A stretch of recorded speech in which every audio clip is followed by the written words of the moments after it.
thank all of you for coming out today and certainly working with a multi-group of law enforcement agencies that made this morning a success. At 10:40, a joint team of Tuscaloosa Police Department, Sheriff's Office, UAPD were able to breach inside the bank and be able to successfully resolve the situation. In 12 years of working as mayor, there's not a day that goes by that I am not impressed by the men and women that serve in our law enforcement agencies across this county. Today was genuinely a joint effort that enabled us to have a successful resolution to this hostage situation.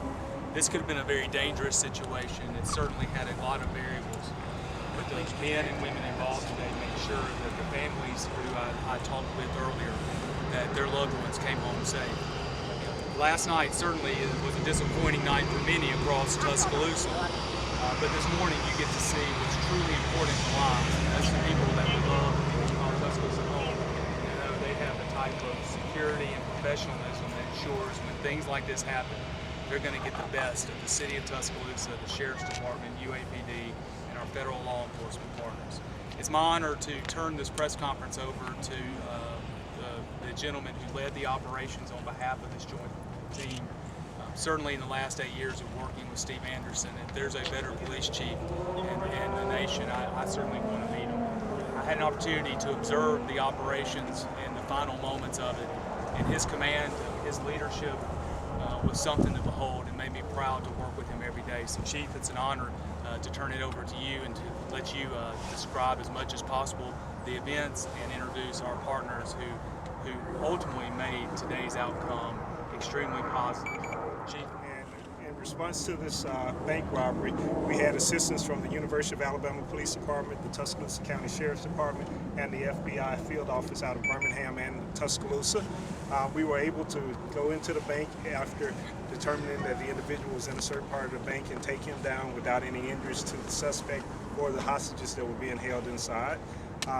We could not have done this without the expertise of the men and women of law enforcement that were here today. Couldn't have done it without our federal partners and without our state and local partners. I mean, it's just a great day when we can resolve a situation like this that had the potential to be deadly without any loss of life. So we're really proud of the men and women of the Tuscaloosa Police Department, Tuscaloosa County Sheriff's Department, the University of Alabama Police Department, and the FBI, both the Birmingham office and Tuscaloosa office. Chief, what made you make the decision to go inside and breach the building?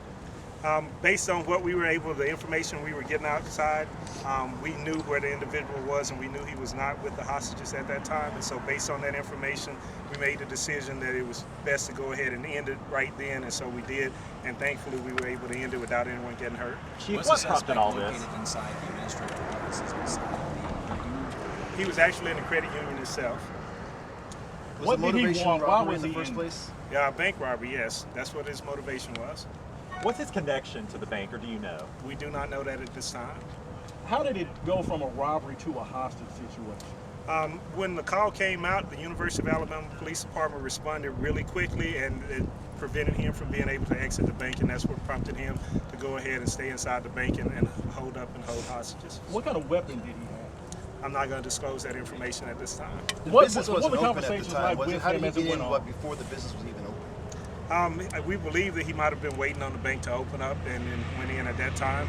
As far as the conversation, we had sporadic conversations with him. The negotiators were talking to him from time to time, but we were really not moving anywhere with negotiations at the time we made the decision to go ahead and breach the building and take him down. So you were fearful he could hurt the people inside or himself? Yes, that was definitely a fear that we had, that he could potentially do some harm to the individuals that were inside the bank. How rare is it for a bank robbery to turn into a hostage situation? Like, was it just the makeup of this guy, or this did not turn out to be the easy robbery that he thought it was going to be? The reason it turned out the way that it did to become a hostage situation is because of the great work that the University of Alabama Police Department did in their response to the initial call. And because they responded so quickly, he didn't have an opportunity to exit the bank once he went in. I'm going to turn it over now. We've got the sheriff here, Sheriff Ron Abernathy. We've got Assistant Chief Aaron Fowler from the University of Alabama Police Department. And we've also got Roger Stanton from the FBI field office in Birmingham, in case you have any questions or comments they'd like to make. I just say this is another example of all of us working extremely well together. Tuscaloosa Police Department did an outstanding job. Anytime that you get to the point where both the hostages and the suspect in harm is a good outcome from a law enforcement perspective. So I just want to say what a great job all the law enforcement agencies did here this afternoon. Sheriff, talk about the role that you and others played, even though this was Tuscaloosa's jurisdiction. You've got state and other federal agencies out here assisting. Where we're so blessed here in Tuscaloosa is that we work so well together. So we all came in and we said, hey, what can we do to assist you? Whether it's helping out in negotiations, whether it's perimeter. Others who assisted in today be able to take from it if there are future situations like this. I think the key thing is just give as much information as you can together where you can make a good and accurate assessment, and then of course working together. And that's exactly what Chief Anderson did. He took all information in, all the way from points of entry for his SRT team to what the information we had on the suspect, and that's where he did such a great job. And then we all worked together to make sure this all went. I'll let you know, I am very pleased to be here amongst fellow law enforcement officers and leaders. And I want to tell you that I witnessed incredible composure as this critical incident was handled by Chief Anderson and the leadership team here and the mayor. Prior to the takedown, prior to Chief Anderson giving the order to take this down and let the brave SWAT operators go in there and safely resolve this situation, I saw composed leadership.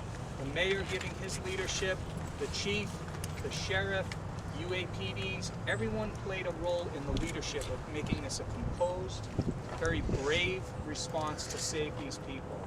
I had a chance to see the victims of this bank robbery as they were escorted by the SWAT operators out of the bank, and the look of relief, but also of the concern of the critical incident that they've just been through. And I'm very proud to be part of the law enforcement community, along with my friends from the Tuscaloosa Police Department, UAPD, and the Sheriff's Office here in Tuscaloosa. Thank you. Chief, you said we heard a moment ago that negotiation processes weren't working. Can you give us a bit more information? What does that mean? How does a police officer know when that's not going to be the option that they want to go with to end a situation like this? Well, we relied on the expertise of the FBI and Tuscaloosa Police Department in negotiating with the hostage taker. It appeared that the communications between them was erratic and non-productive, and was not moving in the direction that they needed to move it in to resolve this successfully. So walk us back to 8:30 this morning when you first got that call. What happened from there? Well, it's my understanding that one of the employees noticed that there was something irregular and took the steps necessary to get the police involved. So she made a phone call and we responded. And you guys are less than a block away or so. Just talk about what you tried to do once you got on the scene and what transpired from it. Well, I won't go into the specifics, but we have a protocol for responding to the credit union for stressful situations or alarms, and we follow our protocol. Can you say that you said that the conversation was erratic? What did the suspect say? Well, I'm not ready to go into specifics right now. This is going to be an ongoing investigation, and this is just information that I received from those handling the negotiation. What's your message? Got into the bank before business hours? Again, that's going to be a part of the investigation. Anything I would tell you would be speculation right now. Chief, what's your message to people in Tuscaloosa and the surrounding area about how you guys were able to work together to bring a peaceful end to this situation after more than an hour and a half of negotiation with the armed gunman who tried to rob a bank? Well, I would hope that it would build the trust and confidence that the community has in this law enforcement community. We work together, we train together, we understand that this is a possibility.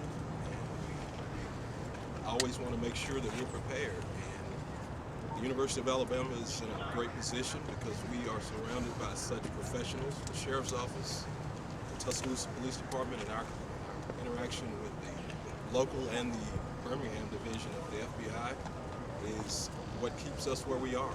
We feel like we have one of the safest communities in the country because of the way we work together and we train together. Let me just close by saying this. I'm not in law enforcement, although I spend a great deal of my time dealing with law enforcement issues. To be an observer to the professionalism that took place over the last few hours, to me, made me very proud to call Tuscaloosa home. When we met earlier with a few of the family members of the hostages, one thing that I could pledge to them without any doubt is that the men and women involved in this operation are home safe. They kept that promise under extraordinary conditions. It's hard to describe in a setting like this the challenges that we face in this moment. But the men and women of the Tuscaloosa Police Department, UAPD, Sheriff's Office, and FBI met that challenge and met it heroically. This is a day of celebration in Tuscaloosa County. I appreciate all of you coming out and covering this. Tuscaloosa Police Department will be in communication later on this afternoon. These gentlemen have got to get back to the job of protecting Tuscaloosa and Tuscaloosa County and the university. Thank you very much. Guys, that